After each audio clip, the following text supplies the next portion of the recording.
Une famille assassine, une famille parfaite, peut te cacher les secrets les plus sombres. Et pour la famille Foster, ce dicton allait devenir une réalité glaçante. Vers 4 heures du matin, le 26 août 2008, le centre de contrôle des pompiers de Shropshire reçut un appel d'urgence signalant un incendie au manoir Grand Osbaston. Lorsque les pompiers arrivèrent, ils furent bloqués par une grande remorque à chevaux garée à l'entrée, et ce retard coûta un temps précieux. Lorsqu'ils parvinrent enfin à pénétrer à l'intérieur, la maison entière était dévorée par les flammes. Tragiquement, les personnes qui y vivaient l'étaient aussi. Christopher Foster, sa femme Jill et leur fille adolescente, Kirsty. Un millionnaire et sa famille ont disparu après que leur domaine rural a été incendié dans une attaque effroyable. Mais il n'y a toujours aucun signe des propriétaires, Christopher et Gillian Foster, ni de leur fille adolescente, Kirsty. En commençant à enquêter sur l'affaire, les investigateurs découvrirent que la remorque à chevaux avait été délibérément placée pour empêcher les services d'urgence d'accéder au site. Ce n'était pas un accident. Quelque chose de bien plus sinistre s'était déroulé derrière les portes verrouillées du manoir. Mais qui ferait une telle chose à une famille que tout le monde croyait parfaite? De manière choquante, la réponse pointait directement vers l'homme qui avait bâti cette vie de rêve lui-même, Christopher Foster, le même homme qui s'était hissé au statut de millionnaire, qui avait créé l'illusion de la réussite, du confort et du contrôle. Et pourtant, derrière cette image irréprochable, se cachait un homme dissimulant une pression, une peur et une obscurité que personne n'avait vu venir. Dès le début, Christopher semblait destiné à accomplir de grandes choses. Sa mère, Enid, le décrivait toujours comme un fonceur naturel, quelqu'un qui, même enfant, saisissait toutes les opportunités. Il n'était pas le seul dans la famille à avoir de grands rêves. Lui et son jeune frère Andrew partageaient tous deux le désir de devenir des hommes d'affaires prospères, suivant les traces de leur défunt père, qui avait été directeur des ventes. Mais si leurs ambitions étaient alignées, leurs personnalités s'opposaient. Christopher était confiant et autoritaire, toujours au centre de l'attention. Andrew, en revanche, était plus calme, plus réservé. Souvent relégué dans l'ombre de son frère, leur relation avait toujours été tendue. Andrew révélerait plus tard combien il était difficile de grandir à côté de quelqu'un qui semblait toujours l'éclipser. Et pourtant, malgré leurs différences, les deux frères restaient proches de leur mère. Enid les adorait tous les deux, bien qu'il fût de notoriété publique qu'elle avait un faible particulier pour Chris. En 1987, Chris épousa Jill, une femme douce et soutien, qui devint plus tard femme au foyer à temps plein. 6 ans plus tard, en 1993, ils eurent leur unique enfant, Kirsty. Elle grandit entourée de confort, de richesse et d'animaux, surtout des chevaux. Kirsty était connue pour être gentille et douce, et elle avait une passion pour l'équitation. Son monde semblait aussi beau et intouchable que celui que ses parents avaient soigneusement construit. Mais le chemin de Christopher vers la richesse n'avait pas toujours été glamour. À la fin des années 1980, il occupait des emplois modestes, vendant des matelas et utilisant des boîtes à pizza comme isolation improvisée. La vie était ordinaire jusqu'à ce qu'un tragique reportage attire son attention et change tout. Le 6 juillet 1988, la plateforme pétrolière Piper Alpha explosa en mer du Nord. L'incendie dura des jours, tuant 167 travailleurs. Ce fut l'une des pires catastrophes pétrolières de l'histoire. Cependant, Chris n'y vit pas seulement une tragédie. Il y vit une opportunité commerciale. Il réalisa qu'il existait un énorme vide sur le marché des matériaux d'isolation, résistants au feu pour les plateformes pétrolières et gazières. Agissant rapidement, il commença à développer un produit capable de résister à une chaleur extrême. Il l'appela Ulva Shield, mais pour prouver son efficacité, il dut prendre un risque énorme. Il hypothéqua sa maison pour 5000 livres afin de financer une démonstration en direct. Le risque porta ses fruits. Ulva Shield surpassa tous les concurrents, résistant aux tests de feu là où d'autres brûlaient en cendres. Il obtint même une rare certification de sécurité incendie A1. Soudain, Chris était très demandé. Les compagnies pétrolières passèrent des commandes, et sa petite entreprise connut un succès fulgurant. Presque du jour au lendemain, Christopher Foster passa de la vente d'isolation en boîtes à pizza à un millionnaire autoproclamé. Et avec le succès, vint la dépense. La même année, après une sortie shopping anodine, Jill tomba sur une maison dans un magazine local qui attira son attention. Ce n'était pas n'importe quelle maison. C'était Osbaston House, un élégant domaine de 16 acres dans le paisible village de Maesbrook, Shropshire, avec un lac privé, des paddocks pour chevaux et une verdure luxuriante. Cela ressemblait à un conte de fées. Malgré le prix exorbitant d'environ 1,5 million de livres, le manoir était loin d'être parfait.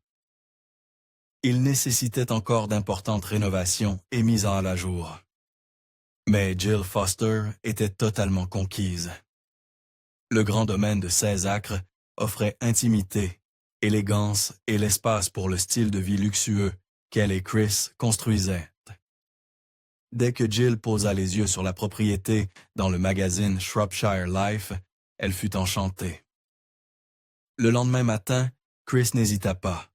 Il fit une offre.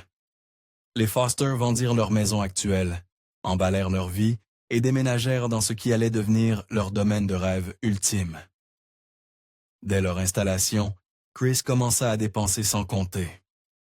Il investit 50 000 livres supplémentaires dans l'aménagement paysager et l'installation d'une toute nouvelle piscine pour correspondre à la grandeur de leur nouvelle maison. Mais les dépenses ne s'arrêtèrent pas là. Chris s'adonna à un style de vie extravagant que beaucoup ne pouvaient qu'imaginer.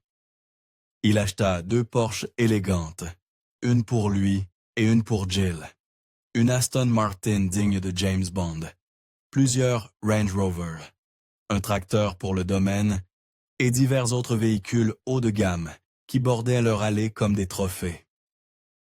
Leur fille, Kirsty, fut envoyée dans une école privée d'élite où elle bénéficiait de tous les avantages possibles. Chris lui acheta également plusieurs chevaux pour soutenir son amour de l'équitation. Kirsty adorait les animaux et passait ses week-ends à monter et à participer à des compétitions. Ses amis la décrivaient comme douce, réservée et gentille, un contraste avec le luxe qui l'entourait. Outre ses chevaux, la famille possédait également 4 chiens et même une collection de colombes, ajoutant à l'apparence presque féerique du domaine. Pour élever encore davantage leur style de vie, les Foster engagèrent une gouvernante à temps plein et une assistante personnelle. À l'intérieur du manoir, chaque pièce brillait d'opulence, décorée avec plus de 200 000 livres de meubles anciens, soigneusement choisis pour correspondre au goût coûteux du couple. L'obsession de Chris pour la richesse et l'image allait cependant au-delà des meubles et des voitures. Sa passion la plus coûteuse était le tir. Il possédait une impressionnante collection d'armes à feu haut de gamme, certaines valant entre 12 000 et 12 500 livres, soit près de 20 000 $ à l'époque. Il organisait régulièrement des week-ends de tir aux pigeons d'argile sur le domaine, certains coûtant jusqu'à 8 000 livres. Mais le comportement de Chris n'était pas seulement excessif. Il était souvent troublant. Il avait l'habitude de laisser ses armes chargées traîner négligemment dans la maison. Lorsque les colombes Euphaepis de la famille laissaient des fientes sur ses véhicules, il les abattait sur le champ, au grand désarroi de Jill. Dans un moment particulièrement perturbant, le labrador noir de Kirsty poursuivit un troupeau de moutons et ne pouvait être contrôlé. Chris emmena le chien pour une promenade dans un chemin de campagne et lui tira une balle dans la tête. Bien que Chris semblât être un entrepreneur prospère, ceux qui le connaissaient de près remarquaient qu'il manquait de vision à long terme. Il était décrit comme impulsif, obsédé par la gratification instantanée et prompt à couper les ponts avec quiconque le décevait ou le défiait. Il n'était pas motivé par un but, mais par les apparences. Le statut social comptait énormément pour Chris. Avec le temps, lui et Jill commencèrent à fréquenter des cercles sociaux de plus en plus élevés.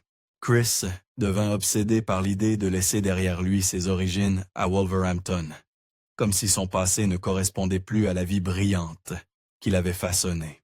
Jill, elle aussi, embrassa leur nouvelle vie avec aisance.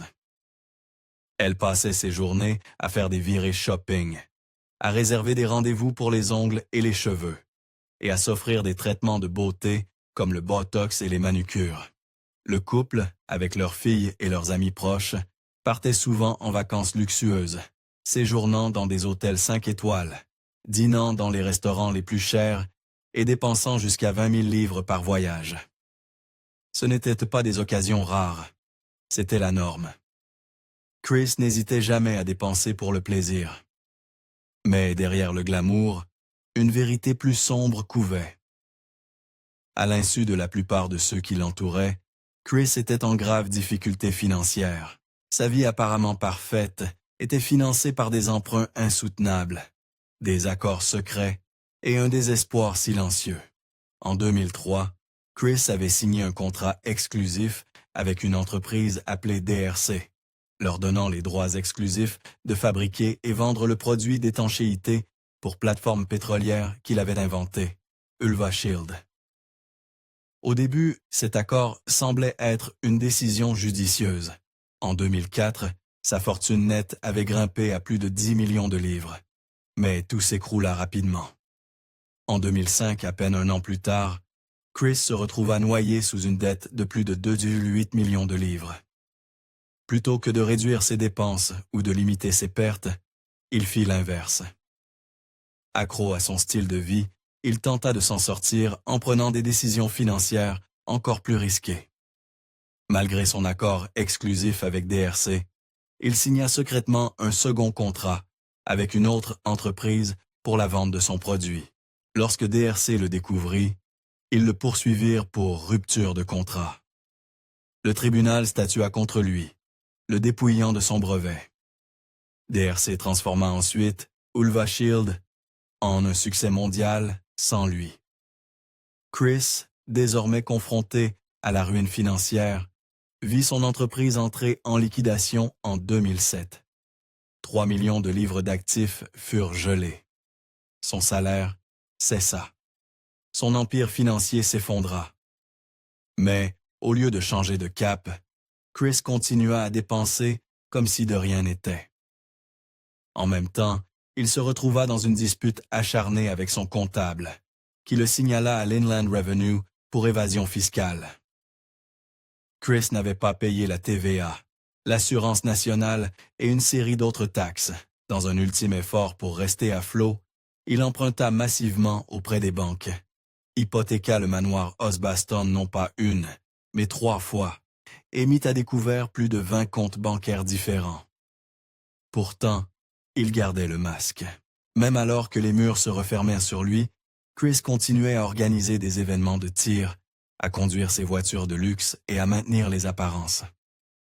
Ceux qui connaissaient Jill n'étaient pas sûrs qu'elle comprenait vraiment à quel point leur situation était désespérée. Peut-être Chris l'avait-il protégée du pire, ou peut-être ne voulait-elle simplement pas y croire. Quoi qu'il en soit, elle ne semblait jamais réduire ses dépenses, et elle ne se confia jamais à ses amis à propos de soucis financiers. À l'extérieur, les Foster semblaient toujours aussi polis et puissants que jamais, et alors que les murs de son monde soigneusement construit se refermaient, Christopher Foster se retrouva pris dans une tempête de ruines financières, de désespoir personnel et de pression insupportable. Le millionnaire autoproclamé, qui avait construit une vie de luxe à partir de rien d'autre que de l'ambition et du risque, faisait maintenant face à un avenir où tout cela pouvait lui être arraché. L'illusion de contrôle qu'il avait si durement combattue pour maintenir s'effritait, et Chris le savait. De plus, des conversations avec des amis proches révélèrent des bribes du tumulte qui bouillonnait en lui. Lorsque le sujet de la propriété était abordé, Chris fit une remarque désinvolte et glaçante. Il déclara qu'il ne renoncerait jamais à Osbaston House, sauf dans un sac mortuaire. Bien que d'autres aient pu rejeter cela comme une blague dramatique, le ton de sa voix était bien trop sérieux pour être ignoré. Il confia également à ceux qui lui étaient proches qu'il ne supportait pas l'idée de voir sa famille souffrir, de voir Jill et Kirsty dépouillées du confort, du statut et du style de vie auquel elles s'étaient habituées. Il déclara clairement que s'il devait choisir entre les perdre ou tout perdre, il préférerait ne pas être là pour en être témoin. À sa manière tordue, il croyait que prendre le contrôle de la fin serait mieux que de regarder l'effondrement se dérouler pièce par pièce. En coulisses, Chris avait commencé à chercher de l'aide professionnelle. Le stress était devenu trop lourd à cacher. À plusieurs reprises, il consulta son médecin et admit qu'il luttait contre la dépression. Il confia même qu'il avait des pensées d'automutilation, des émotions sombres et lourdes qui refusaient de s'estomper. On lui prescrivit des antidépresseurs, mais tragiquement, ses appels à l'aide ne furent pas pris aussi sérieusement qu'ils auraient dû l'être. Sa spirale descendante se poursuivit sans contrôle, enveloppée de silence, de fierté et de honte. Puis vint le moment qui le poussa à bout. Dans la semaine précédant le week-end férié d'août 2008, une lettre arriva. Silencieuse, officielle et dévastatrice. Elle provenait de Birmingham and Five Counties Finance, la société financière qui gérait la saisie légale des actifs en raison de la montagne de dettes impayées de Chris.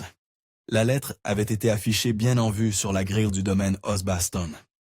Elle indiquait que des représentants reviendraient le mardi suivant pour récupérer la maison et tout ce qu'elle contenait.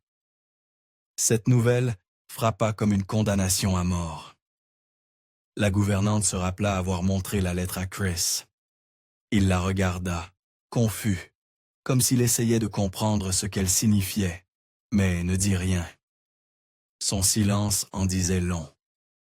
Ce n'était pas juste un revers financier, c'était la confirmation que le fantasme s'effondrait enfin et qu'il ne pouvait plus ni l'éviter, ni le dissimuler. La vie qu'il avait façonnée, jusqu'au dernier vase antique et à la voiture de sport poli, allait lui être enlevée, publiquement. Pour un homme comme Christopher Foster, qui avait passé toute sa vie adulte obsédé par l'image, le statut et le succès matériel, l'idée de tout perdre et que les autres le voient perdre était insupportable. Sa réputation, sa fierté et l'illusion de pouvoir qu'il projetait étaient toutes liées à cette vie. Sans elle, qui était-il? Plus important encore, qu'adviendrait-il de sa femme et de sa fille? Le matin du 21 août 2008, un ami proche contacta Christopher Foster par SMS, sentant que quelque chose n'allait pas. Ils posèrent le genre de questions banales que les amis posent souvent sans attendre une réponse lourde. « Comment vas-tu? » Chris répondit en seulement 6 mots, mais ces 6 mots disaient tout. « Pas bien. Les choses s'accélèrent pour moi bientôt. » C'était cryptique, sombre, et portait un léger sentiment de finalité. Mais l'ami n'avait aucune idée de ce qui se tramait vraiment sous la surface. Il ne savait pas que Chris se tenait au bord d'une décision terrifiante et que ce serait la dernière fois qu'ils entendraient même un soupçon de ce qui allait arriver. Juste 4 jours plus tard, le 25 août, la famille Foster reçut une invitation à un événement apparemment inoffensif, un barbecue et une séance de tir aux pigeons d'argile organisée par des amis. Rien d'inhabituel, rien d'extraordinaire. Chris, sa femme Jill, âgée de 49 ans, et leur fille Kirsty, âgée de 15 ans, acceptèrent l'invitation et s'y rendirent comme si tout allait parfaitement bien dans leur vie. Les 3 arrivèrent en souriant, riant et s'amusant, sans aucun signe visible d'inquiétude. Chris, en particulier, semblait calme et joyeux, son charme habituel. Personne ne soupçonna quoi que ce soit. Les témoins dirent plus tard qu'il était le Chris habituel, discutant, plaisantant et sirotant des verres comme si rien n'allait. Il y a même une photo de cet événement, prise seulement quelques heures avant l'horreur, montrant la famille posant ensemble, rayonnant de chaleur et de joie. Mais si l'image dépeignait une scène d'unité et de paix, derrière le sourire de Chris se cachait quelque chose de bien plus sombre, quelque chose de profondément brisé. La vérité était qu'il avait déjà pris une décision. Il ne l'avait simplement dit à personne. Dans les jours précédant cette soirée fatidique, Chris s'était préparé discrètement. Il avait passé des heures en ligne à consulter des sites sur l'automutilation, les parcourant à la recherche de méthodes et d'informations. Il avait revisité de vieux albums photos, se plongeant dans des souvenirs familiaux, des vacances, des anniversaires, des rires figés dans le temps. Ces photos n'étaient pas seulement de la nostalgie, c'étaient ses adieux privés, un dernier regard sur la vie qu'il avait construite et sur les personnes qu'il croyait avoir déçues. Dans son esprit, il ne les protégeait pas seulement, il se préparait à les effacer d'un avenir qu'il ne croyait plus qu'il pourrait supporter. Après quelques heures au barbecue, Chris se tourna vers Jill et lui dit qu'il était prêt à partir. Il en avait assez de la fête. Jill voulait initialement rester un peu plus longtemps, mais finit par accepter. À 20h44 précisément, la famille rentra chez elle, capturée clairement par leur propre caméra de surveillance. Ce moment figé sur une vidéo granuleuse marqua la dernière fois que la famille Foster serait vue ensemble. Plus tard ce soir-là, Jill monta se coucher vers 23h30. Chris, composé et étrangement calme, alla voir Kirsty, qui était encore éveillée, envoyant des SMS à une amie. À minuit, il déconnecta Internet, forçant Kirsty à mettre fin à sa conversation et à aller dormir. La maison, grandiose et silencieuse, plongea dans l'obscurité, mais Chris resta éveillé. Le plan était déjà en marche. À 3 heures du matin, Chris prit l'une de ses armes à feu, un pistolet à silencieux, et marcha silencieusement jusqu'à la chambre où sa femme dormait paisiblement. Sans hésitation ni remords, il lui tira une balle dans l'arrière de la tête. Elle ne bougea jamais. Elle n'eut jamais l'occasion de se réveiller. De là, il se rendit dans la chambre de sa fille. Kirsty était déjà endormie. Son sort fut tout aussi rapide et silencieux. Une balle dans la tête, 2 vies disparues en quelques secondes. Mais cela ne s'arrêta pas là. Avec une précision glaçante, Chris prit un de ses fusils et sortit. Ses prochaines victimes furent les chiens de la famille, 4 compagnons adorés qui vivaient aux côtés de la famille sur le domaine. Un par un, il s'approcha des chenils et tira une balle dans la tête de chaque chien. Puis il marcha jusqu'à l'écurie, où les chevaux, les précieux animaux chéris de Kirsty, étaient gardés. Des chevaux qu'elle montait, entraînait et aimait. Il les abattit aussi, tous sans exception. Ensuite, il mit le feu à l'écurie avec les animaux encore à l'intérieur. Les images de surveillance montreraient plus tard qu'il se déplaçait dans l'obscurité comme un homme possédé. Robotique, mécanique, vide, sans hésitation, sans émotion visible, juste le silence et le feu. Sachant que les pompiers réagiraient rapidement, Chris avait un dernier acte de sabotage. Il monta dans une grande remorque à chevaux, la conduisit jusqu'à l'entrée principale du domaine et la gara directement sur le chemin d'accès des secours. Pour s'assurer que personne ne puisse la déplacer, il sortit son arme et tira dans les pneus, les crevant délibérément. Il voulait les ralentir. Il voulait s'assurer que le feu ait assez de temps pour faire ce qu'il devait faire. tout détruire. Dans la dernière étape de son plan mortel, Christopher Foster devint terriblement méthodique. Armé de ses connaissances sur le comportement et la destruction du feu, il prit des mesures calculées pour assurer une annihilation totale. Il connecta stratégiquement des tuyaux d'arrosage à son réservoir de fuel domestique et commença à pomper environ 200 litres de carburant dans la cave de la maison Osbaston. Ce n'était pas un acte impulsif, c'était une bombe incendiaire en préparation. Chris savait exactement ce qu'il faisait, et, plus effrayant encore, pourquoi. Son état d'esprit était clair. S'il ne pouvait plus conserver sa richesse et son style de vie, alors personne d'autre ne devrait l'avoir non plus. Ni les créanciers, ni les banques, ni même les souvenirs. Après avoir trempé la cave et certaines parties de la maison avec du carburant, il étendit la destruction au symbole même de sa richesse. Ses voitures de luxe et ses possessions prisées, aspergées de liquide inflammable. Puis il alluma l'allumette. En quelques instants, les flammes rugirent à travers le domaine comme un monstre déchaîné. Le feu déchira les murs, dévora les plafonds et se propagea à une vitesse terrifiante. Toujours armé d'un fusil, Chris retourna dans la chambre où reposait le corps sans vie de Jill, et dans un dernier acte étrange de dévotion tordue, il s'allongea à côté d'elle. Alors que le feu se rapprochait, Chris enlaça sa femme décédée.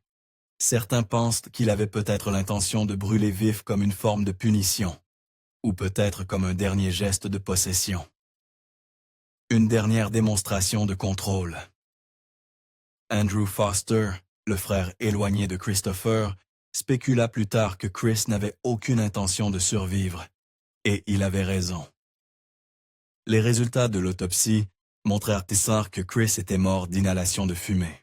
Il n'y avait pas de blessure par balle, pas de signe de lutte, juste Chris, Jill et l'incendie qui consuma tout ce qu'ils avaient été cités à exactement 4h11 du matin.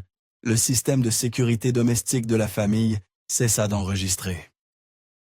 C'est alors qu'un voisin, réveillé par l'éclat étrange dans le ciel et le rugissement crépitant du feu, appela les services d'urgence.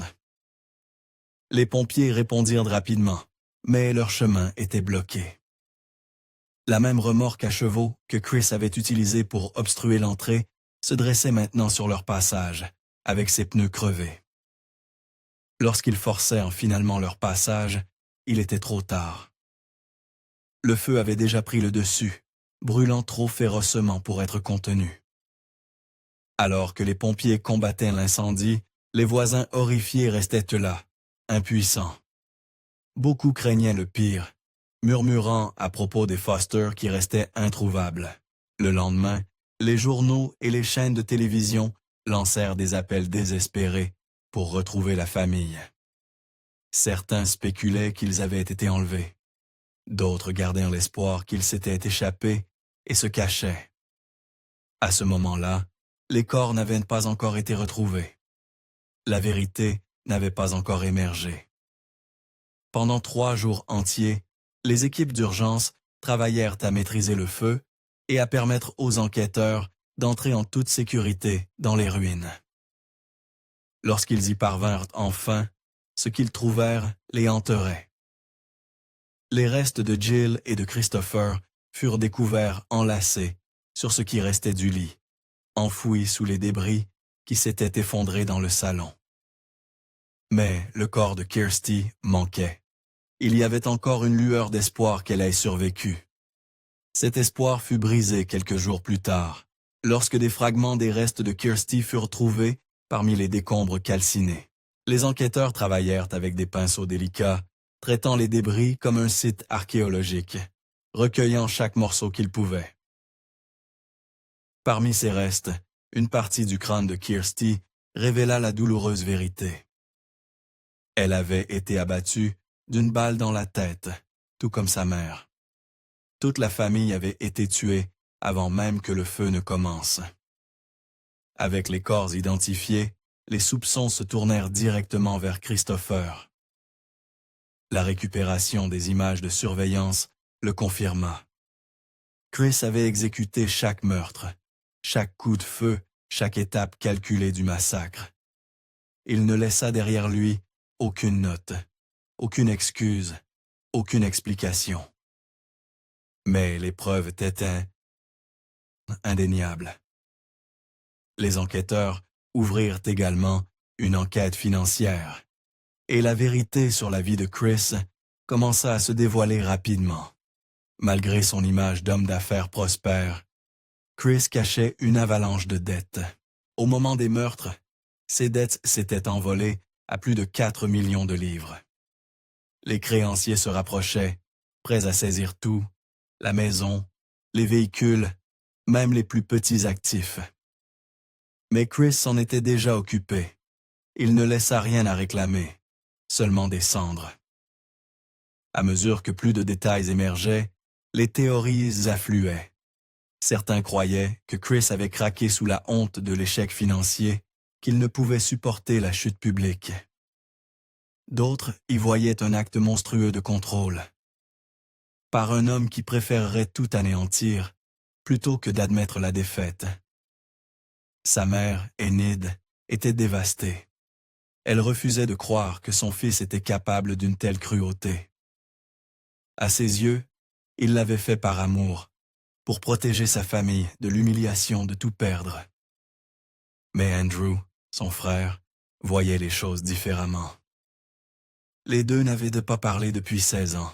Il y avait eu des moments où Andrew avait envisagé de rendre visite, ne serait-ce que pour leur mère, mais la peur l'en avait toujours empêché. Leur enfance avait été remplie de tensions et de traumatismes. Andrew affirmait que Chris était un tyran, un maniaque du contrôle, et qu'il l'avait même agressé pendant leur jeunesse. En 1999, Andrew avait écrit une lettre à Chris pour tenter de se réconcilier. La réponse de Chris était glaçante. Il exigea une excuse écrite, disant à Andrew qu'il devait supplier et se prosterner à genoux pour être autorisé à revenir dans sa vie et celle de Jill. L'histoire entre les frères peignait un portrait frappant d'un homme consumé par la fierté, le contrôle et la vengeance. 4 mois après la tragédie, le 19 décembre 2008, un enterrement commun fut organisé pour Kirsty, âgée de 15 ans, et Jill, âgée de 49 ans, dans leur église de village locale. Ce fut discret, intime et réservé aux amis proches et à la famille. Selon les souhaits de la famille de Jill, toutes deux furent inhumées ensemble dans la même parcelle. Christopher Foster fut enterré séparément dans un autre lieu, seul et loin de la femme et de la fille qu'il prétendait aimer. Dans les années qui suivirent la tragédie d'Osbaston House, les ruines du domaine restèrent intactes. Des meubles carbonisés, des débris fondus et même de petits vestiges de la vie des Foster, comme le manuel de premiers secours pour chevaux de Kirsty et un plan de repas manuscrit, restaient éparpillés sur le sol, comme des fantômes de ce qui fut autrefois. Le domaine de 16 acres fut finalement nettoyé en 2011. En 2012, il fut mis en vente, mais ne trouva pas d'acheteur. Ce n'est qu'en 2014 que Kevin Gorski intervint et acheta le terrain pour un prix réduit de 400 000 livres, avec l'espoir de donner à la propriété un nouveau départ et d'aider la communauté à guérir de l'horreur qui s'y était déroulée. Gorski investit 1 million de livres pour construire la maison de ses rêves. Mais au lieu de renouveau, il trouva la ruine. Aujourd'hui, Gorski affirme que la maison qu'il a construite est un piège mortel. Il dit que la structure est si instable que de lourdes dalles de pierre de 60 kg et d'énormes pierres d'angle pourraient s'effondrer à tout moment, comparant le danger à une tour de Jenga géante sur le point de s'écrouler. 2 pierres sont déjà tombées, et Gorski craint que quelqu'un ne soit tué si des réparations d'urgence ne sont pas effectuées rapidement. Pire encore, il dit s'être électrocuté. En vivant dans la maison, et fait maintenant face à une facture de réparation colossale de 350 000 livres. Il a intenté une action en justice contre le constructeur, qui, selon lui, refuse d'assumer la responsabilité, blâmant tout, du soleil chaud, aux architectes et inspecteurs. Gorski, qui a utilisé l'argent d'une compensation pour un accident de moto presque fatal en 2008 pour financer la construction, dit qu'il est à court de fonds et d'options. C'est comme si cet endroit avait un passé qui ne veut pas me laisser m'échapper, a-t-il déclaré. Ce qui était censé être un symbole de guérison ressemble maintenant à un rappel obsédant d'une tragédie qui refuse de rester enfouie. Maintenant, je veux entendre vos pensées sur cette affaire. Pensez-vous que Christopher Foster a agi par amour, si désespéré de protéger sa famille d'une vie de pauvreté, qu'il n'a vu aucune autre issue? Ou était-il simplement un narcissique, si obsédé par le contrôle et les apparences qu'il ne pouvait supporter l'idée de tout perdre, même si cela signifiait entraîner avec lui les personnes qu'il prétendait aimer? Partagez vos pensées dans les commentaires ci-dessous. Si vous êtes arrivé jusqu'ici, assurez-vous de regarder la vidéo suivante. Je pense que vous l'apprécierez. Merci encore d'avoir regardé.